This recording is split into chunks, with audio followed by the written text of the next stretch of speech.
Hoje a gente vai começar um pouco diferente, a gente vai começar com o quadro Perguntas da Internet. O que é isso? A gente coloca a profissão, por exemplo, hoje do Arlen, lutador de MMA, e o Google não completa automaticamente, a gente inclui lá o que, como, quando, onde, e aí a gente vê as perguntas mais perguntadas e traz aqui para o nosso convidado responder. Pode ser, Arlen? Pode, manda ver.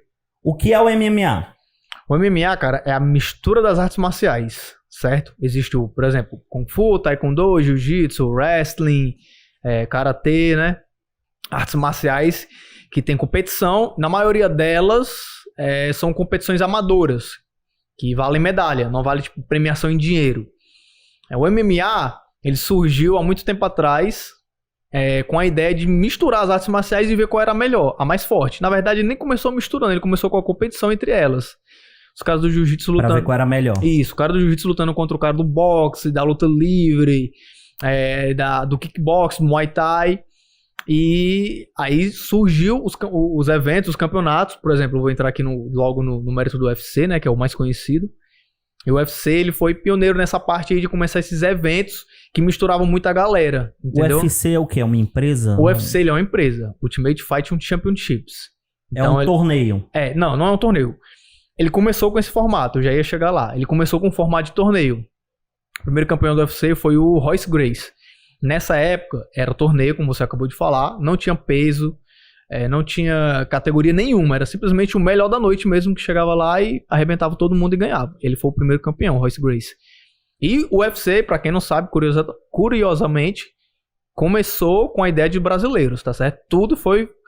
O brasileiro forjou tudo isso aí que a gente conhece. O MMA é nosso, não tem pra onde correr. Brasileiro gosta de porrada, né? Brasileiro gosta de porrada, não adianta negar.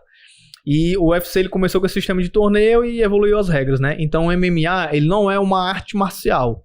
Eu sou faixa branca de MMA, faixa preta de MMA. Não existe. O MMA é uma modalidade de competição que você compete por dinheiro, ou seja, profissional, que nem o boxe profissional. Só que o MMA tem um amador hoje em dia que serve para forjar novos talentos, entende? Mas, em sua maior parte, o MMA, que é a mistura das artes marciais, ela é profissional. O que precisa para ser um lutador de MMA? Como o nome mesmo já diz, mistura das artes marciais, você precisa ter isso no seu nível de treino. Você não pode ser um lutador de MMA lutando só boxe. Poxa, sou bom de braço, vou lutar MMA. Você vai sucumbir. Porque, para quem assiste MMA, vê que a gente luta no cage. Muito difícil ter algum evento que usa ringue. E esse cage, ele foi forjado justamente para valorizar um pouco também a luta agarrada, tanto o jiu-jitsu quanto o wrestling, que é uma luta norte-americana, que tem base muito forte lá. Serve pro strike também, que a galera que luta em cima, serve por causa do espaço, entendeu? Normalmente são cages grandes, né?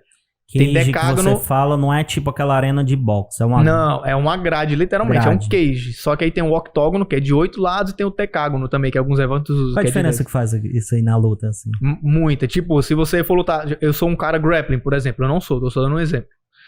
Eu sou um cara que prioriza a luta agarrada. Se eu for lutar com um cara no ringue e eu fizer uma entrada de queda nele, a facilidade que ele vai sair do ringue é muito fácil. Tinha cara que saía de propósito e era obrigado a parar ali o momento da luta, a minha investida, a energia que eu usei, entendeu? Então, dava um pouco de desvantagem. Um evento que é muito famoso, que usava ringue, que era os primórdios do MMA moderno, foi o Pride. Então, ele usava ringue e tinha muito isso. Às vezes o cara ia dar uma queda no outro, aí já tava saindo do ringue, aí os japoneses seguravam lá um ringue. Era uma viagem. Aí dava mais trabalho. Já o cage não. O cage tá com as costas ali na grade, não tem pra onde correr.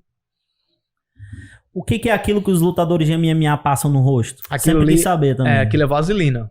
Vaselina. Ela vai tentar diminuir o atrito das pancadas, né? Da luva, das cotoveladas. Tipo, o cara vai escorregar o soco essa é a intenção, cara, exatamente. Assim. A intenção é só diminuir o atrito seco ali. E eu não sei se tu já viu, quando tipo, abre um corte também, os caras costumam passar um pouquinho, né? Justamente pra tentar estancar um pouco o sangramento. Quando abre um pouquinho aqui embaixo, tanto faz. Sim. Por que os lutadores de MMA entram em uma banheira de gelo? Mas aí, tipo, a pergunta, ela vai servir pra botei lutador, eu acho que nessa aqui é lutador. Então pronto. A banheira de gelo, ela é utilizada pra prevenir lesões. Por exemplo, às vezes a gente faz um treino muito pesado, nem propriamente fica depois da luta, entendeu? Raramente eu acho que a galera entra depois da luta. Se for uma luta muito pesada, eu acho que a galera prefere mesmo ir pro hospital, fazer algum procedimento. Mas é pra... Tipo, a gente fala um treino muito pesado, ou então uma semana inteira de treino pesado.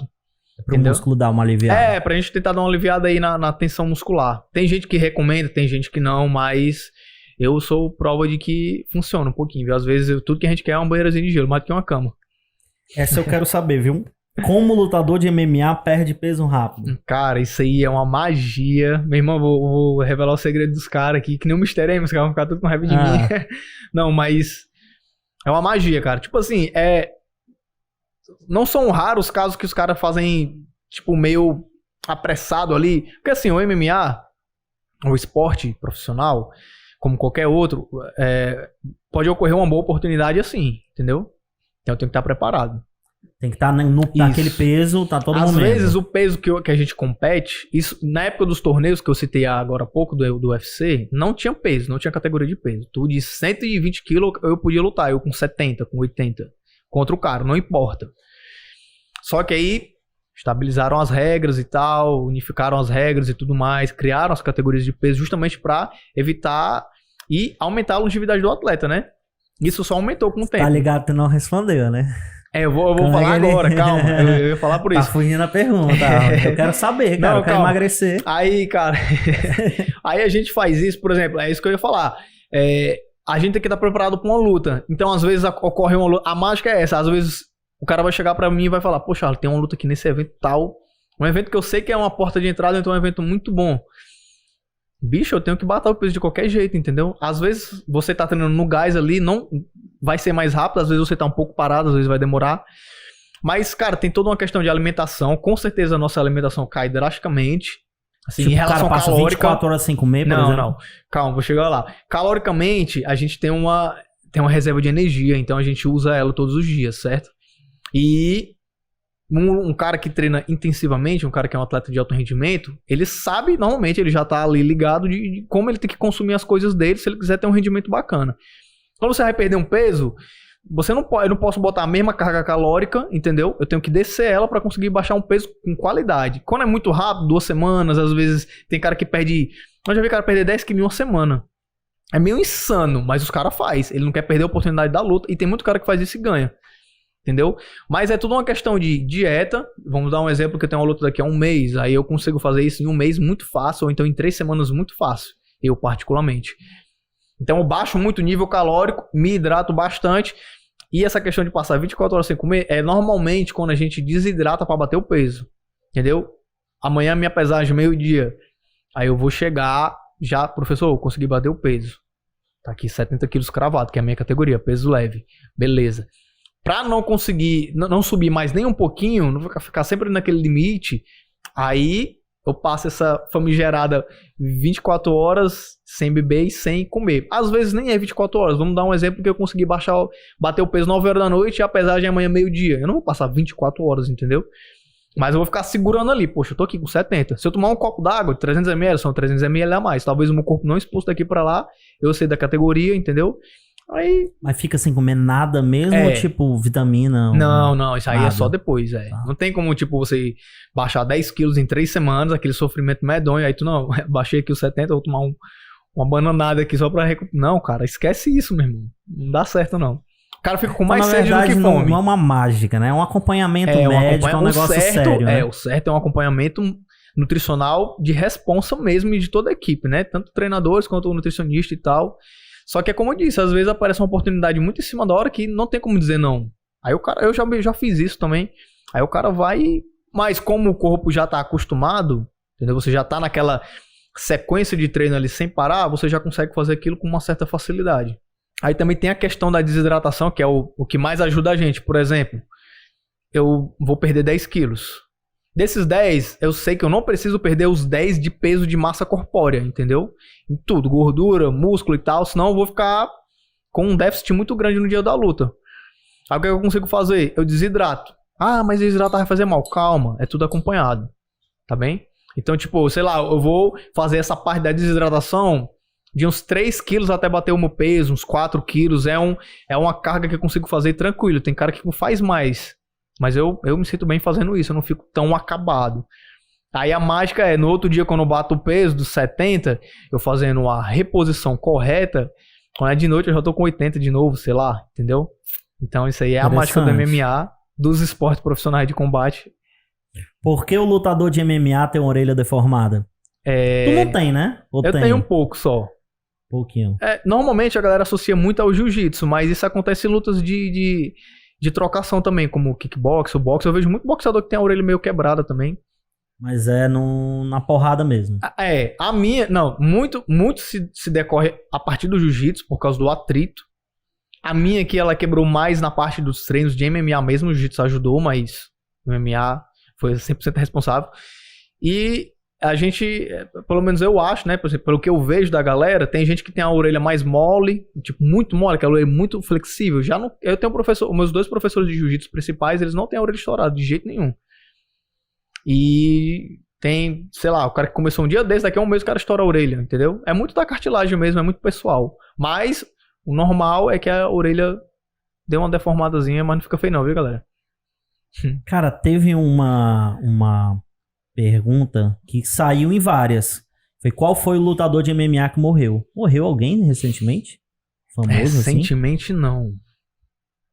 Não, recentemente não que eu saiba. Já teve casos que morreram por desidratação errado. Tipo, o cara desidratar 6 quilos, ou então 7 quilos sem acompanhamento nem ajuda nenhuma. Aí realmente o cara teve ali um problema sério e veio ao óbito. Mas isso, se eu não me engano, que eu conheço desses casos assim, são 3 a 4. E em luta teve um caso só, de um cara que chegou a óbito, mas eu nem recordo qual foi o evento ou qual foi o ano, mas faz muito tempo. Antes das regras serem mais atuais, entendeu? Qual o melhor lutador de MMA do mundo? Eu imagino que a pessoa tenha perguntado em questão de título, né? Medalha. Cara, isso é muito relativo. É uma pergunta assim que fica... Não tem um cara que tem mais medalha, peso por peso, né? Que a gente chama no MMA, a gente chama o melhor peso por peso. Isso é muito relativo, porque é que nem no boxe também, é muito relativo, depende do tempo, né? Pra mim, são poucos lutadores que se tornam atemporais, assim, entendeu? Tipo o Muhammad Ali no boxe, que acho que é um dos meus maiores ídolos. O cara é atemporal, meu irmão. O cara era sensacional. Ele, o Tyson... Mas no MMA, eu acredito que o cara que seja mais impressionante de você ver lutar, ou você já viu, é o Anderson Silva. Porque ele tinha uma mágica ali, meu irmão, era algo assim... Ele literalmente fazia os caras parecerem amadores. Ele eram caras que estavam no top ali. E tinha muita gente que criticava ele na época, ele tirava onda, até teve a derrota dele e tal, mas não era. Era o estilo do cara mesmo, entendeu? E ele realmente era assim, um cara à frente do tempo. Hoje em dia tem muito lutador bom, muito peso por peso, que a gente chama, né? Os caras que estão ali no top do ranking. Mas nenhum desses se compara. O Anderson tem derrota, tem cara que tá no top ali que nem tem derrota, cara é invicto. Mas o Anderson então, do mundo e do Brasil, tu acha que é o Anderson Silva? Na minha opinião e de muitos, o cara mais impressionante a pisar num cage e lutar seria o Silva, o Anderson, o Spider. Mas teve, por exemplo, na época do Pride, tem muita gente que fala, mas no Pride tinha o Fedor, que era um russo. Mas o cara passou 10 anos invicto. O próprio José Aldo passou 10 anos. 10 anos invicto é o quê? 100 lutas? Não, 100 lutas não. Depende da quantidade que ele faz no ano. Mas 10 anos invicto em um esporte de competição que nem o MMA é muito tempo, cara. É muito tempo. O próprio José Aldo passou 10 anos invicto. Ele varreu tudo que ele foi. Aí porque ele teve uma derrota em 2016, que realmente foi uma derrota impressionante. Não tirando o mérito do Conor, né? Aí a galera fica, mas José Aldo não sei o que. Cara, o cara passou 10 anos invicto, meu irmão. Sabe o que é? O Conor McGregor não passou 10 anos invicto. Ele ganhou do José Aldo, acho que menos de um ano depois ele perdeu. Então é muita coisa, entendeu? Interessante. Lutador de MMA ganha bem? Depende muito do... assim, tentar dar 2 explicações, se é que eu consigo. Antigamente, por exemplo, o Fedor, que foi um cara que eu citei agora há pouco, ele era um russo. O russo tem a característica de ser o quê? Frio. Ele era um cara que não trocava uma palavra com a imprensa, mas todo mundo queria ver o cara lutar. Porque o cara era absurdo lutando. E o cara ganhou muito dinheiro na época do extinto Pride. O Anderson Silva era um cara extremamente, mesmo mágico ver o cara lutando, entendeu? Só que ele não era um cara que falava muita besteira. Aí, tipo, acho que quem já viu a luta dele lembra que o arqui-rival dele foi o Chael Sonnen, que falou muita besteira. Aí vendeu muito a luta dele. O que foi que aconteceu? O Muhammad Ali era um cara que falava muito. Então, tipo, hoje em dia, o mérito esportivo, às vezes, ele é ultrapassado pelo mérito comercial do cara. O próprio Conor McGregor é mas o Conor McGregor, ele é um... se não tem luta, o cara não ganha dinheiro. Exatamente. O Conor McGregor, ele é um cara que é milionário, Porque, bicho, além dele ser bom, logicamente, ele falava as coisas e fazia, entendeu? Ele era um cara que desestabilizava os adversários psicologicamente. E todo mundo queria ver o cara falar, bicho, esse bicho tá falando que vai quebrar o cara no segundo round, no primeiro, vai nocautear o cara. Bora ver se ele faz mesmo. Aí ele fazia. Então esse mérito de você conseguir vender a sua imagem como ele fez e você ser bom, eu acredito que isso aí é a porção mágica pra ganhar dinheiro no MMA, entendeu? Não adianta você só ser muito bom de porrada e ganhar de todo mundo. Você vai ser um cara reconhecido, mas talvez você não seja um cara que chegue assim num nível assim realmente de muita grana no MMA. O russo, que é o Khabib, que ganha do McGregor, que é invicto, tem 29 lutas, nenhuma derrota. O cara nunca perdeu uma luta na vida dele. Talvez só a do Tibau, né? Quem estiver vendo aí pode concordar comigo. Ele nunca foi um cara que ganhou muito dinheiro antes de lutar com o McGregor. Ele tinha dinheiro, beleza. Ganhava o dele, massa. Totalmente sustentável.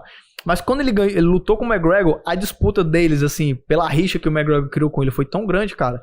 Foi um dos maiores pay-per-view da história do MMA, entendeu? Ganhou muito. Ele ficou milionário da noite pro dia, entrou pra Forbes da Rússia. Tava vendo o nome daquele lutador, é Vanderlei Silva, né? Vanderlei Silva, o cachorro louco, que é nosso brasileiro. Cachorro louco, ele mesmo. Louco. Tava vendo um Flow Podcast, ele falando que ganhou 1 milhão na luta. Ele já ganhou 1 milhão. É porque é muito dinheiro. No Pride, cara, ele tinha uma singularidade de valorizar muito o lutador. Ele botava o cara assim como se fosse literalmente um samurai. O Vanderlei Silva, se ele andar nas ruas do Japão, acho que ele é parado. Acho não, ele deve ser parado até hoje. Não consegue nem andar, como se fosse uma celebridade mesmo, entendeu? Boneco do cara, biscoito com a cara do cara, camisa. Meu irmão, o bicho ele era o rei do Japão, literalmente. É tanto que o parceiro de equipe dele é o Maurício Shogun. Shogun é como se o Shogun fosse na época, né? Chamaram de ele era o rei, o Shogun era o príncipe, entendeu? Não, era uma loucura. Lá. Exatamente. O que dá de presente pra um lutador de jiu-jitsu? De jiu-jitsu, eu coloquei o que, aí lutador. Aí apareceu o que dá de presente pra dar um lutador de jiu-jitsu. A galera tá precisando de kimono. Galera, quiser dar um kimono pra galera. Kimono é caro, né? Kimono é um pouquinho caro. Tecido grossão. Mas também é um investimento que fica por muito tempo. E tem muito lutador de jiu-jitsu que precisa. Tem muito lutador bom de jiu-jitsu, bom mesmo, assim, que os caras não tem condição de comprar um kimono, né? Tem muito campeão de jiu-jitsu que começa em projeto social, muito mesmo. É uma arte marcial que tem isso aí muito diferenciado, entendeu? Os caras começam num projeto social e se destacam assim de uma maneira absurda. Que é uma arte marcial que, bicho, ela é sem limites.